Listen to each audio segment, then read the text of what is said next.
Hello everyone and welcome to our journalist roundtable here at Euronews. Today we are going to take a look at the events that have shaped 2017. The year has been full of surprises, twists and turns. France elected Emmanuel Macron, youngest president ever in the République and new shooting star of the European Union. Germany's search for a new government turns out to be the political drama that has us waiting for the next episode. And of course there's the question of Catalonia, with elections in just a few days and the headlines US President Donald Trump made throughout the year. Here with me to discuss these and other events are my Euronews colleagues Catherine from the British team. Hi. Sasha, our business editor. Hi. Manuel from the Spanish team. Buenas tardes. Hello, everybody. And Julien from the French team. Hello. And myself, Lena, from the German team. Guten Abend. If you want to join the conversation, please do send in your questions or comments via the English Euronews Facebook page. So, let's begin. In our daily news editor meetings, the British team nearly always has a Brexit story on the agenda. How is Brexit covered by the British media and by the European mainland media? Are there any big differences? I think there is a big difference. The main one I can see is that I think for the UK, certainly more and more as time progresses, it's becoming a defining issue for our media, in that every outlet, every media organisation, newspapers, online, TV, they all talk about it every day. I get the impression that it's what we would call in the journalism world a down bulletin issue for media organisations outside the UK and in Europe. It's not as important. Yeah, it's not the front page. It's just somewhere in the newspapers, but not the front page. Yeah, I think there's a feeling in the UK that this is we're defining our future, and that it really has kind of generated a national dialogue. I would say everyone has an opinion about this, whether they're political experts, whether it's your mum, your granny, whoever it may be. It really has kind of united the country either for or against. And I do get the impression it's not like that in Europe, that it is an issue, but it's much more down bulletin. It's much less important. So it still will come up during Christmas in the UK. I think so. At the family dinner with. Yes, absolutely. It is quite a divisive issue because people have such strong opinions. And it remains to be seen how this will play out, what will happen in the future, and what the UK's future relationship with the EU is going to be, because we're in uncharted waters, really. Yeah, completely. Nobody knows. It's a kind of an adventure with open end. And from other European point of views, do you still have the feeling that you're following it closely, or it's? Yeah, I would say that the French press and the European press in general was desperately waiting for decisive steps and concrete statements, because the negotiations were very slow, and there was not so much to say on a daily basis. And I think for a lot of viewers, the issues that were discussed were very technical, because it was mainly about the divorce bill. I mean, the money that London has to pay to the EU. It was a very British or Irish debate. The border between Northern Ireland and the Republic of Ireland, which is very interesting but quite complicated to understand. Yeah. So except I would say the status of the EU citizens, which is very interesting and which concerns everybody in the EU, I would say that I think that everybody, all the journalists are waiting for the second phase of the negotiations about the trade relationships, because it concerns everyone and it's more concrete. Well, I mean, I often got the feeling that even though it's always interesting to do a Brexit story, sometimes it's very complicated and you get lost in details, and also it's still shifting. It's shifting all the time. Sometimes we report one thing one day, and then the next day we're like, oh, actually, maybe it has changed. So it's a complicated one. It's a little bit what Julien said. It's from the other side, the 27, they have more or less a common point of view, what they want to do. So everything that is going on right now, more or less, is in the other side, the United Kingdom side. So to report about these kind of things, for example, in Spain, we follow it a little bit because there are some parallelisms with Catalonia, if you want, not the same but similar. But it's this thing, as far as we are right now, position of the 27, it's common. There is not too much to debate about. So It's more waiting to see what the other side does with it, and then let's see if we can report it, or if people really are interested in see what they decided, rather than following the whole process. And has the mood changed? I mean, if there was a re-vote tomorrow, would it still be the same result? Well, I think from what the latest research suggests, there has actually been a change of opinion. And I think there was a poll last July, is the most recent one, and that the majority of people, it's only a very slim majority, it's 54%, but the majority of people, if there were to be a re-vote about Brexit, they would vote to remain. Okay. Whether that's because, who knows why that is, nobody knows, but I think possibly because there's been so much debate in the public sphere, people have had the chance to actually consider this and think about it. I'm not sure that was the case before the vote itself. I think it was quite badly misrepresented in the media and you know. In well, I mean, dialogue.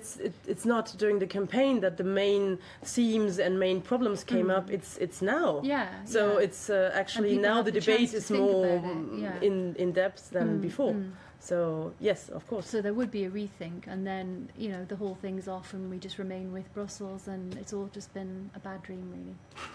So 2018, we will continue watching the Brexit drama. Trump, I make no more It's predictions. still a very long process, yeah. And well, when we speak of Brexit, we often read and report about the economic consequences. Well, if you go into have business, they fully hit this year, or is there more to come next year? you know, we've been waiting ever since the vote, actually, because because you know, waiting before also before for the you. referendum, we had lots of forecasts, of course, by all the think tanks, by the OECD, by the International Monetary Fund as well, and the way it would, and the consequences. Okay. And they all downgraded the forecast, the growth forecast. And then they all came back and said, oh, you know, we probably had been over pessimistic because actually it was not as bad as they had expected in the first 6 months or so. Okay. This year, what we see now by the end of 2017 is that the slowdown is here. So that's the one, you know, it hasn't been cancelled, it's just been postponed. So to say, well, again, as you say, it's so hard to predict anything now. But mostly experts predict that the slowdown will continue in 2018, and this is when we're going to see more of what's happening. But when you speak of people who would rethink and vote differently, that's also because, when we see now all the economic data, and you see inflation that high. You know, the highest of the years, it's 3%, and then the wage growth is not really as high as the inflation is, so there is pay squeeze. So that's also probably one of the reasons, and people stop and say, oh, hang on, maybe so that's and they also see the pound, you saw everything. So then they stop and might think, oh, maybe if it was tomorrow, you know, today, I would probably vote differently or not. So it's really affecting people. It's not just economic experts who are talking amongst them, but it's really the consequences are being felt. Of course, because when we look at the wage growth, that's the main indicator we have been looking at over the past few months and quarters. You've got the wage growth, but it's not as high as the inflation. So, you know, at the end of the day, they're actually earning less than what they should and would expect to earn. So, of course, that has big impact on the households in the UK. And it's going to get worse. Hopefully not, but I'm just trying to be very optimistic by the end. We have to see the final deal, to see what they arrange at the end of the negotiations, to see how big the impact is going to be. I mean, we're in the middle of a process, so... And concerning the Brexit in Paris, they're expecting around 10,000 job creations linked to the financial sector. Well, you know, and that's the losses, right, coming from the UK. So it's just like, I mean, if someone loses, another one wins. And one of the consequences of the Brexit in Paris is that the prices of all the properties are right now rising, and it's not a very good news in a city where it's already pretty high. Prices of real estate are already very, very, very high. Yeah. But it's job creation. Yeah, job creations. Yeah. So that's good for France. Good news for Paris. And for France. Yeah. Another hot topic, you mentioned it already, is and that is still unfolding, is the Catalonia's claim for independence, which is everywhere in Spain. Oh yeah, and it has. I mean, we had lots of debates, even heated debates, even here in the newsroom. Is there a bias when it comes to the coverage of the events in Catalonia? Well, it's pretty clear that there is a division. especially in Catalonia, and we've reached the point whether you are for it or against it. It's very difficult to try to establish debate based a little bit in facts. I think it's a little bit like what happened with Brexit. Before the vote, it was all based in feelings and how the people felt, and now we're more debating about data and facts. And I think this is the big problem. If you compare, for example, with what we had with the Scottish referendum, where at least from my point of view, there was a really serious campaign based in facts, people explaining things to politicians, explaining things to the people. Here we've reached a point where it's really divided, and the results we expect, there is probably, I mean, the margin of error is there, but it's going to show how divided society is, and obviously that's really, that you can see it in some media who openly support independency, some media who are not for it, and how people react to this media. Some are losing subscribers, there are other ones are winning them or earning them or having them. So obviously yes, and it's pretty clear, I think. You just have to see the news everywhere. You just have to check social media. It's pretty divided. So it's very dividing. I mean, Catalonia was one of our popular topics on social media, especially during October. It was really trending, and many people followed it closely. So, but what you're saying is that it reached families and friends. So it's something that divides even like in the private surroundings, like maybe Brexit. So it will come up at Christmas. Yeah, I mean. It's not really difficult. You just have to check. We have now plenty, now that Christmas is coming and we have Christmas dinner and so plenty of screenshots from WhatsApp conversations and so on of people saying I don't want to speak about this topic, or even I have a couple of friends here who are from Catalonia who said, at Christmas. You know, I want to see my family, but I'm afraid that this is going to be a little bit in the middle all the time and that we're not going to be able to enjoy Christmas. So of course, because it's really this, now we reach this point of whether you are for it or against it, and obviously it's families, it's media, it's institutions, it touches everybody. But basically everyone has now to choose a side. Before you could maybe be like indecisive, or you could say, oh, I'm neutral, I don't care which way, and now you have to... Before it was this push for independency, but it was not very clear that they were going to go for it like this, and it was a really good option to put a little bit of pressure on the national government to ask for better deals for Catalonia. But now it happened. We saw this declaration of independence. So now there is no, I'll support them because they're going to get a better deal for Catalonia. It's if I support them, it's because they want independence. Yeah. If I do not want independence, I have to support other people, or the opposite. People who wanted it, but they didn't see any party really going for it, so maybe they voted for other parties on the left. And now they say, okay, this is the opportunity I have to become, or to be in an independent country. I'm going to support these parties that I know they're going to go for it. Yeah. And the Catalonian movement can help other independence movement, like in Corsica, we saw recently the recent elections, yes, that they won elections in Corsica, and there is also independence movements in Flanders, in Quebec, in Canada, in Brittany, and so yeah, this Catalonian crisis can help all those, like also in Scotland. We'll see. It's a rise of nationalism we're seeing. In some places it's the country itself, some other places it's regions who are into it. And so do you have any tips on how to avoid or discuss Brexit or Catalonia during Christmas? Because you already survived Brexit Christmas, so... What is it they say, never talk about religion, politics and something else? I can't remember. What's the third one? I can't remember what it is. Maybe sports. So you just like ignore it, and every time you want to say something about it, take a sip of wine or whatever? Yeah, or just have that conversation only if you feel very brave. Okay. I would say. And just to close that subject, in just 2 days we're going to have the elections. Are there any winners or only losers? I mean, it's a very, very risky political game. From the is anyone profiting from it? Ciudadanos, Citizens, which was the first no pro-independency party. It's rising. They are more or less neck to neck with Esquerra Republicana. They were second, but it's complicated to explain. But it's not Puigdemont's party, but as Puigdemont went to Belgium, some people saw it. Okay, you send people to the streets, but you go to Belgium. These two parties took advantage. Partido Popular lost a lot of voters because they moved to other parties in the same. But basically, it's more or less the same votes changing maybe of party for different reasons, but still showing this divided vote, and it's gonna be neck to neck according to the last polls. So we will see. It's not gonna be easy to create any kind of government in the future in the region, at least not short term. Okay, so this is also a topic that will keep us busy next year. Yeah. It's like with Brexit and Catalonia, it's like still unfolding stories, like long dramas.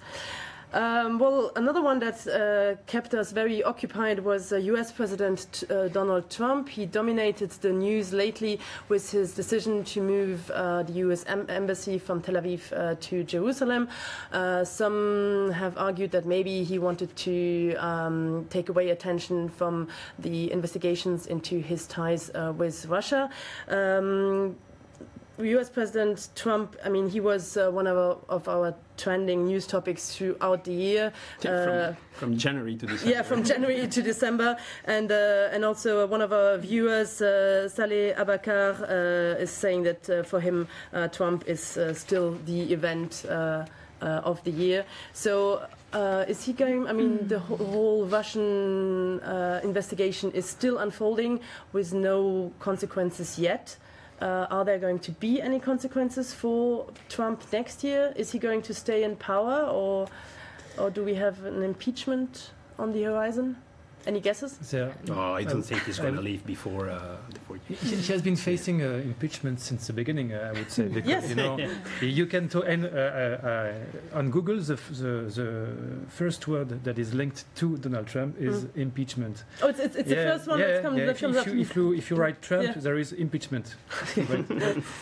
So he's been facing impeachment because of the ties with Russia and Putin, because of the sexual allegations, because of potential conflict of interest, because of what he said on Jerusalem, which will inflame the tensions in the region, because of North Korea. Already does. Because of his tweet, his which one? His tweet diplomacy can be also very dangerous for Trump. So, as journalists, we used to sometimes to laugh when we see his tweets, with Kim Jong-un. So, I think in the end, some say that today, some say that he has 50% chances to remain in power. So 50%. Yeah, so that's the bookmakers don't say this. So.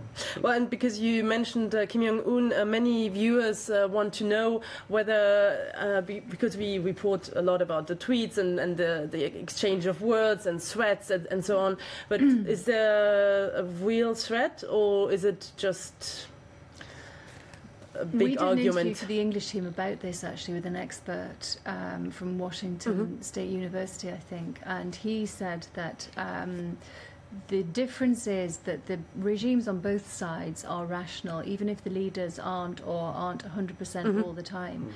And as long as that's situation continues, then everything will be fine. When we need to worry is when the regime itself is not rational, and we're not. That's not the situation at the moment. So, I know I never say I do predictions, but I'm not too worried about Donald Trump and North Korea at the moment. So that reason. But obviously, every time Kim Jong-un launches a missile, as journalists, we wonder if Donald Trump will react. So I mean, it's always a tense moment. Still, every time we see a push alert on North Korea, we wonder what will be the consequence. So what are your guesses? Will he stay in power, or? I think when was the last president who stepped down? Nixon, long time ago. Impeachment, the words, it's really appealing maybe, but it's a really complicated process from a legal point of view as well. Mr. Clinton was the last one, and nothing happened at the end. We'll see. Maybe if in the midterm elections next year there's a big blow against the Republicans, there could be some movements to try to oust him. But I think he's going to stay for years. How we say in Spanish? If I had money, I will bet on it. It will depend also on the economy and on the results if he has good results with unemployment, with the economy. I guess he will stay at the White House. Yeah. So what's your guess? Will he keep us busy with many tweets throughout 2018? Ever since he is in the White House, we have this feeling that all the limits have been really pushed. Because normally, you mean the sense of unpredictability? Before Mr. Trump, we would say, no, that's something like that would never happen. That would never happen. That would never be possible. And look at that. Look at all the tweets, all the events, all the news, all the headlines. It is possible. And yes, nothing for the moment, so yes, what else should he do so that we get into that impeachment possibility? So I would refrain from any forecast on that, because it's very complicated. I've been to the economic summit in June, and I did the same the year before. It was 2016, and that was just before. There was weeks before the Brexit vote, and there was months before the vote in the US. Yes. And back then, in June 2017, we were all there. It was in Brussels with all the European politicians, and of course Brexit and Trump. That was really on the agenda of the forum, and everybody said, no, there were going to be no Brexit, and Donald Trump would never become the US president. And then here we are, 1 year later, we all reminded... the big surprises of 2016. 1 year later, we all reminded each other of what we discussed. So, no, probably better not to... Yeah. But the limits, I think, have been pushed, these limits of what's, acceptance, I would say. Yeah. So we will have to wait what happens 2018. Yes, I think so. With bated breath. Exactly. We spoke briefly about the investigations in whether or not Russia meddled with the US elections. And speaking of Russia, Russian President Putin seeks re-election 2018. And the investigations in the Russian meddling are so far without any consequences. And in Syria, Putin's ally Assad is still in power. Recently, we heard that now Russian troops are leaving the country. So is Putin's strategy paying out? Was it a good year for President Putin? He's obviously the overwhelming favorite for the next presidential election. Yes. So he can become the longest serving president in Russia. And Bashar al-Assad is still in place in Syria. Russia blocked various UN resolutions this year against Syria and North Korea. So it shows the influence that Putin has in the world. But as you mentioned, the suspensions of Russia for the Olympics is still a setback for Putin. No, but in terms of soft power, I think it's certainly is. Yeah. You see, I think it's paired with the fact that now Trump is really focused, at least, so this America first, he said during the election. So I think we did a program in Insight about it, how it was before that. United States were the world single superpower. Russia was being isolated by a lot of, for example, the European Union, especially after what happened in Ukraine, with Ukraine. And now it's a little bit the opposite. Trump is losing this influence, he's finding or losing friends everywhere in the rest of the world, while Putin is working hard to enlarge the influence of Russia in the region and everywhere. And I think these two things go together. We see how the United States is not being the model or the model role right now, and how Putin played very well his cards in Syria, avoiding big crisis with Turkey when the warplane was shut down, and he's enlarging his influence in the region and everywhere a little bit. So his strategy is paying out, because at some points it looked like it was too risky, or he would become very isolated. And actually, he's still doing he won fine. In Syria, Crimea was annexed, or rejoined Russia, whatever you want to say. But we saw what happened there. So I think the Russian economy is still, is recovering slowly. No? It is indeed. There was this hard year with the oil prices. When the drop happened in 2014, that was really harsh, because they were running, like, the Brent was at 115, and then it dropped to 24. And of course, all the Russian budget was really based on the price of oil. And we had lots of forecasts that said, oh no, that's really a massive blow to Russia's economy. And no, it survived, and survived quite well, with, I would say, minimum damage. They really rebalanced and just kept going. Yeah. So that's a good news for Putin. So it was a good year for Putin. Yeah. I mean, at least we have one good news for some people. Another topic was the METOO campaign that started in the US with the scandal around Hollywood producer Harvey Weinstein, but then led to an outcry all over Europe. And now sexual harassment is discussed more openly than ever. Are we witnessing a major change in society and also at the workplace, or is it just temporary? I think it's a very good thing that the awareness about this has been raised. I think in terms of legislation, I think it's more a question of education than legislation. I think the laws that we have pretty much across Europe and North America as well are actually, they do the job that they were meant to do, and they perform very well. But I think there is an issue of education about how men and women work together in close proximity in the relations and how they manage that. And I think things like the Harvey Weinstein case and the other related issues as well, going back a few years to Dominique Strauss-Kahn even, I would say it reassures me that the debate is out there and that we are having this now. But I do think in terms of legislation, I think we've got everything that we need really, but we do need to educate ourselves and talk about it more, I think. But there are new laws planned in France, no? I don't remember, but I agree with Kashfin because it can help to redefine what is acceptable and what is not acceptable. What is seduction, which is illegal, and what is harassment, which is not legal. It's interesting to read the stories that are related on the social medias because they explain what is sexual harassment and what it looks like, and it's often about words or harsh words that can be repeatedly said to a woman. So I think it's this case, this Harvey Weinstein case, can put an end to bad behaviors. So it's a good thing. You spoke about social media. I think it's a good era right now to address this kind of issue. I think it wouldn't have been possible 20, 30 years ago because now everybody can speak, everybody can, show her opinion or what happened to her or him with social media, their digital media. It's easier to speak about your case. And it's more complicated to cover it. So I think that it's a right time to speak to address this issue because also people will be more aware. You will reach more people if we speak about education, and it will be more complicated to silence any kind of victim. So I think it's a good time to speak about it. But so you think it because you can post it on Facebook or on Twitter, it's more easy to do that than to say it in a private conversation. It's just another way. It's easier to reach people, and it's more complicated to silence people right now. So social media have bad things, obviously, but also about silencing people. There is another thing about education. It's not just about educating what's right and what's wrong, what's acceptable, what's not acceptable. But many of those who were silenced, many of them just didn't feel like telling their story.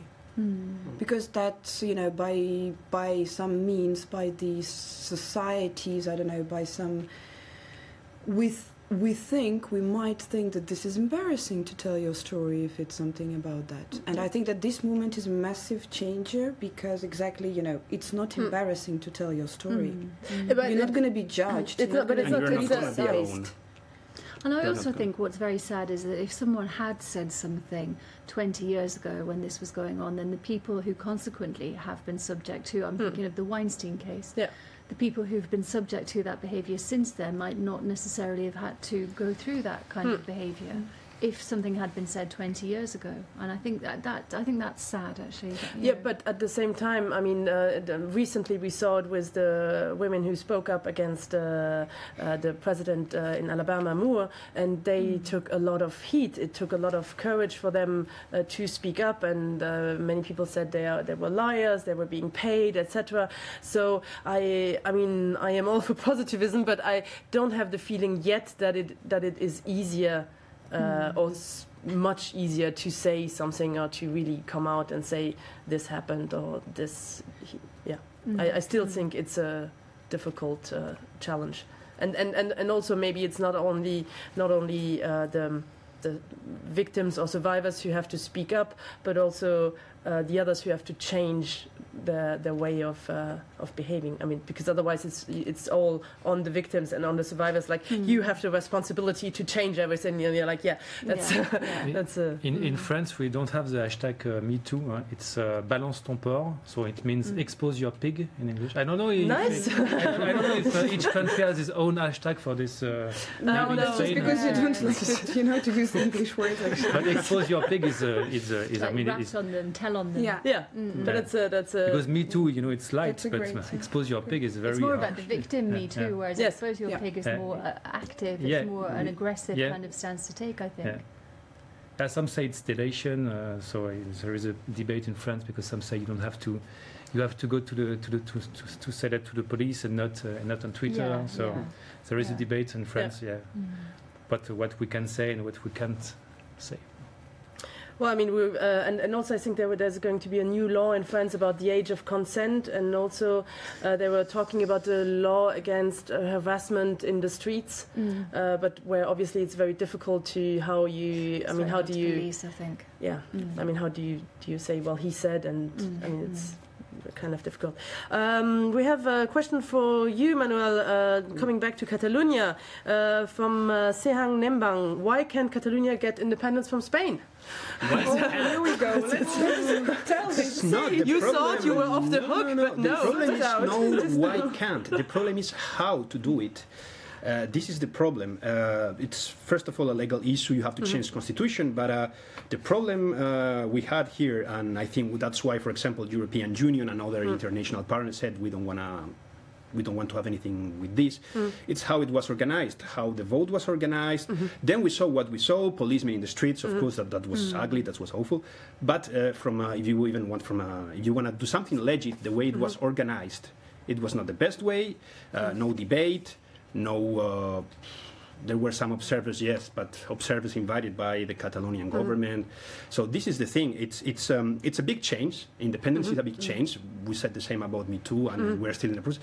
And these kind of things take a long time.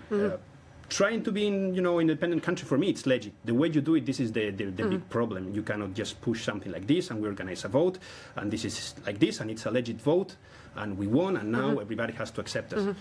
That's the big problem. Why can't? It's not that why can't, it's how they do it. For me, the vote was a really good way to show to the world, okay, we're not just a few.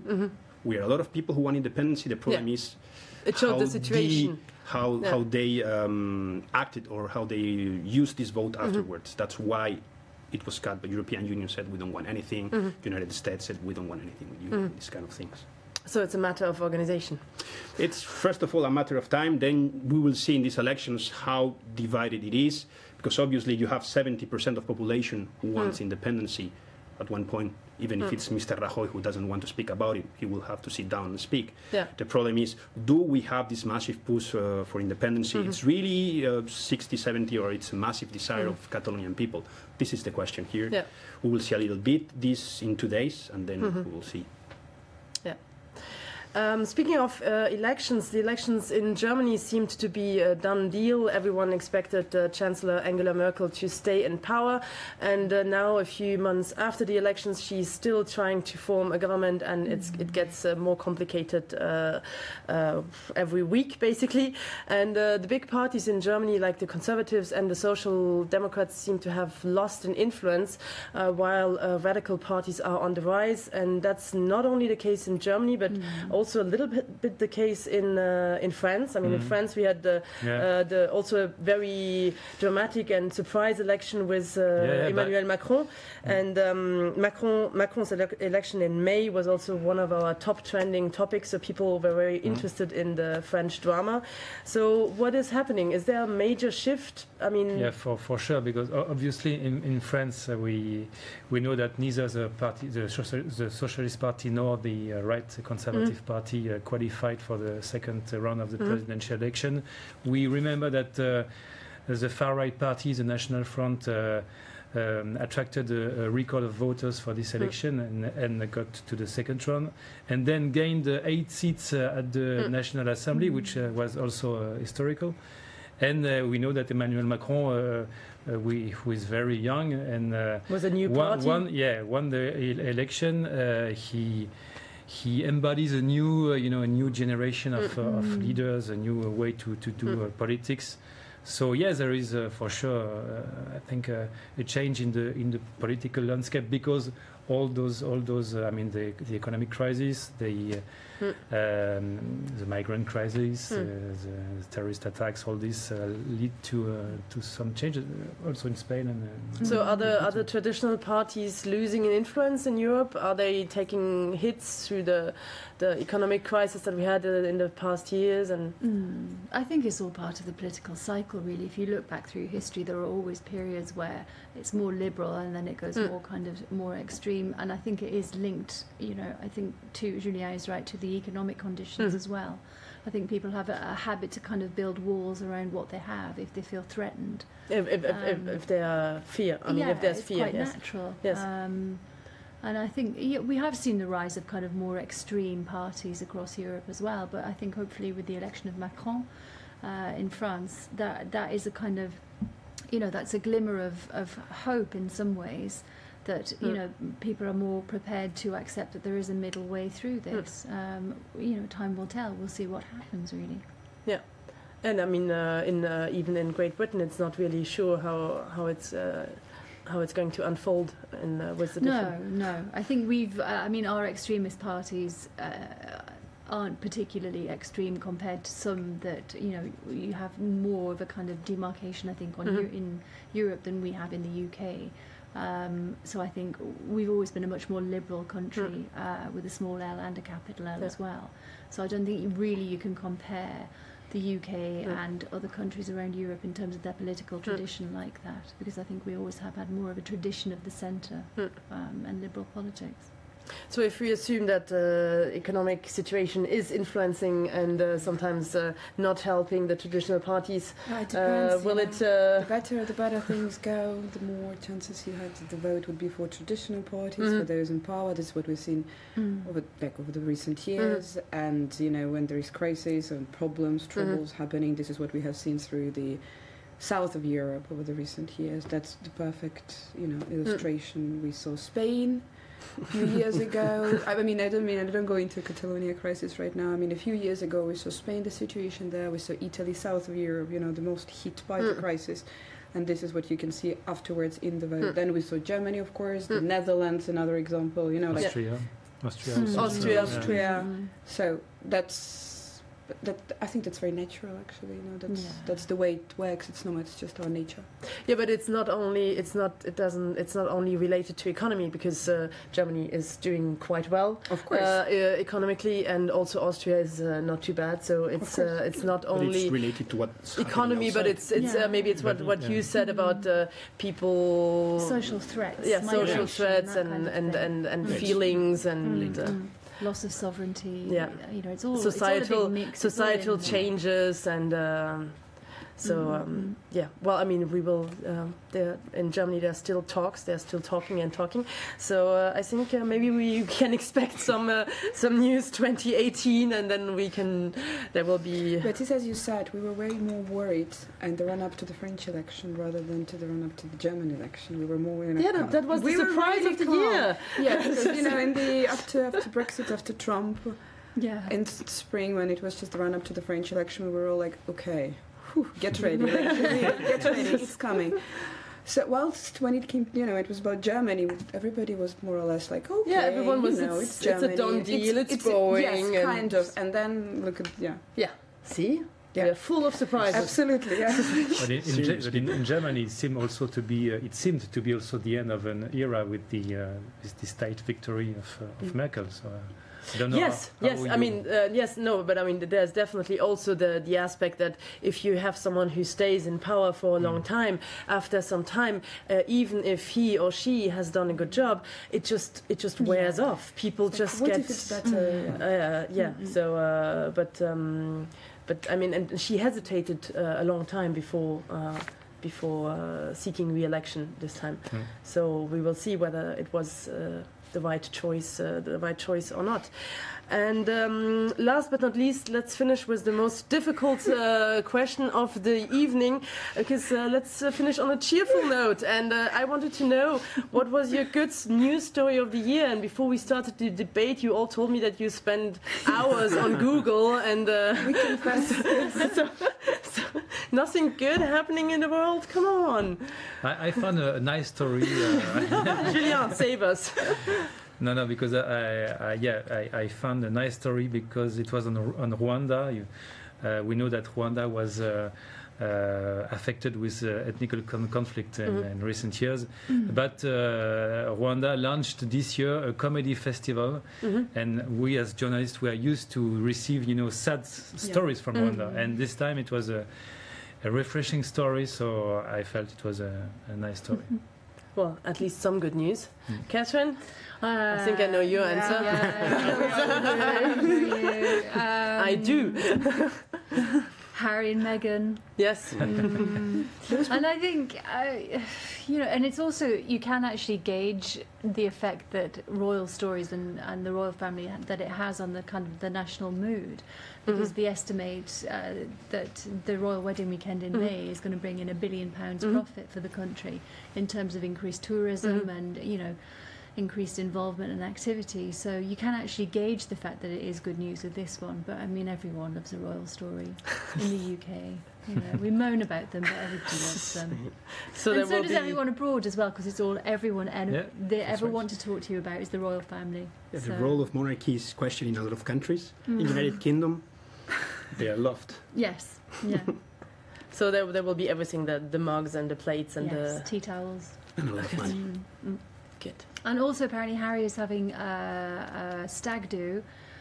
This has been organised on Facebook, and there's 40,000 people have signed up for the night before in Hyde Park. So he's going to do it with just I don't think it's an official common people. one. I think it's just a kind of general gathering, but there's 40,000 going apparently. 40,000. Yeah. Well, let's join. Let's take a trip. The drinks are on Harry. I suppose he can afford it. So. Oh well, that is a reason to travel to London, and also the pound is it's good right now. Yeah, you see, we can organize something. So even for finances, lots of it's celebration and drinks, and then lots of work for the weekend itself as usual. So this is. So did anyone else find a good news story? Yeah, well, you mocked at me, and I'm like really now embarrassed to say that. But actually, my favorite, because when you asked me about like good story and good news of the year, I really googled, and then it really didn't help. And then I thought of like my first thought and my first guess was this wonderful story and those lovely pictures of France's First Lady on the screen right now, and the baby panda. I'm sorry, I melted. I really melted when they met, and there was like when she visited and she became godmother, and I'm so jealous of like being godmother of baby panda. So you want to be? That's your wish for 2018 to become godmother of a baby panda. Yes. Well, I mean that is easy. Sorry, no judging here. Well, but I mean, it is true that panda stories do get a lot of clicks. And yes, you remember Merkel and Panda as well? That was the panda diplomacy. Yeah. So and I do understand it, because Panda sometimes power. you just need something nice after reading all the other difficult stories. Everyone loves a panda. So we're going to close with that, with panda diplomacy, and everyone loves a panda. Well, this was our review of the year 2017. Thank you for watching, and all that's left for me to say is to wish you happy holidays and a happy new year. Frohe Weihnachten und ein gutes neues Jahr.